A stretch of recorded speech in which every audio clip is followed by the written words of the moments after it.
So hello guys, আমরা কিন্তু চলে যাচ্ছি ইকো পার্কে। তো যেহেতু হঠাৎই প্ল্যান, তাই হঠাৎই বেরিয়েছি, তাই ইন্ট্রোটা শ্যুট করা হয়নি, তাই বললাম রাস্তা দিয়েই কেননা শুরু করা যাক।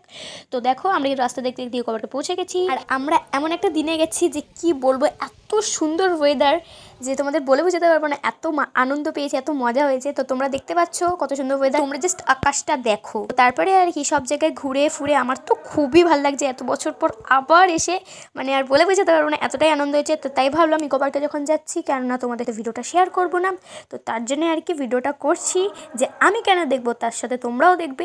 তো যাই হোক, সব কিছু ঘুরে ঠুরে দেখে তারপর আমরা চলে গেছিলাম শের পাঞ্জাবে খেতে। তো আমরা কিন্তু ইকো পার্কে গেছিলাম বিকালের দিকে, আর ওখান থেকে বেরাতে বেরাতে আর কি কখন রাত হয়ে গেছে বুঝতে পারিনি। তো আমি এখানে অপেক্ষা করছিলাম যে কখন খাবার আসবে। তো আমার সামনে দেখো বাটার চিকেন এসে গেছে, আর তারপরে আমরা খেয়েছিলাম আর বাটার নান। আর বাটার নানটাও অনেকই সুন্দর খেতে ছিল, জাস্ট বলার মতো না, এত ভালো।